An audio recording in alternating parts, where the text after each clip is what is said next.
జపాన్‌లో బియ్యం ధర అయితే మాత్రం ఆకాశాన్ని తాకిందని చెప్పాలి. 5 కేజీల బస్తా వచ్చి సుమారుగా మన కరెన్సీలో చూసుకుంటే 2500 పైనే అమ్ముతున్నారంట. అంత రేటు పెరగడానికి గల కారణం ఏంటి అంటే మాత్రం క్లైమేట్ చేంజ్ అనే చెప్పాలి. అండ్ 2024లో చాలా వరకు క్లైమేట్ చేంజ్ అవ్వడం వల్ల రైస్ పంట ఉంటుంది కదా, అది సరిగ్గా రాలేదంట.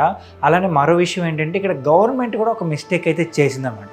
వాళ్ళు ఏం చేశారంటే ఇప్పుడు రైస్ పండించడం కోసం అని చెప్పి సబ్సిడీలు అయితే ఇస్తూ ఉంటారు కదా, బట్ అక్కడున్న గవర్నమెంట్ రైస్ పండించడానికి సబ్సిడీ ఇవ్వకుండా వేరే పంటలు పండించడం కోసమని ఎక్కువ సబ్సిడీలు అయితే ఇచ్చారంట. దాంతో రైతులు కూడా వేరే పంటలపైన ఎక్కువ ఇంట్రెస్ట్ చూపించారు, అవే సాగు చేస్తూ వచ్చారనమాట.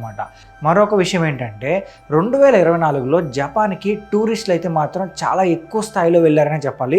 రికార్డు స్థాయిలో అయితే మాత్రం టూరిస్టులు అయితే వెళ్ళారంట.